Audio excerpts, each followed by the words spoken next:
ಬೆಂಗಳೂರು ದಕ್ಷಿಣ ವಿಧಾನಸಭಾ ಕ್ಷೇತ್ರದ ಗ್ರಾಮಾಂತರ ಮಂಡಲದ ಕಾರ್ಯಕರ್ತರ ಸಮಾವೇಶ ಹಾಗೂ ಜವಾಬ್ದಾರಿ ಹಂಚಿಕೆ ಕಾರ್ಯಕ್ರಮದಲ್ಲಿ ಎಲ್ಲ ಮೋರ್ಚಾದ ಅಧ್ಯಕ್ಷರು ಹಾಗೂ ಉಪಾಧ್ಯಕ್ಷರು ಸದಸ್ಯರುಗಳು ನೇಮಕ ಪತ್ರವನ್ನು ಶಾಸಕರಾದ ಕೃಷ್ಣಪ್ಪನವರು ಹಸ್ತಾಂತರ ಮಾಡಿದರು.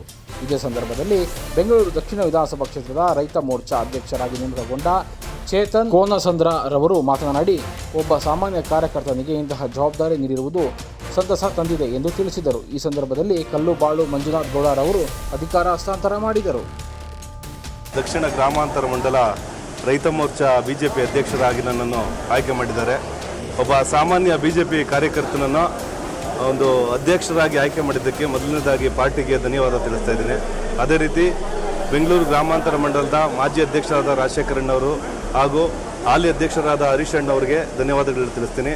ಅದೇ ರೀತಿ ನಮ್ಮ ಕ್ಷೇತ್ರದ ಜನಪ್ರಿಯ ಶಾಸಕರಾದ ಎಂ ಕೃಷ್ಣಪ್ಪಣ್ಣನವರು ಕೂಡ ನಾನು ಈ ಸಂದರ್ಭದಲ್ಲಿ ಧನ್ಯವಾದವನ್ನು ಹೇಳಕ್ಕೆ ಇಷ್ಟಪಡ್ತೇನೆ.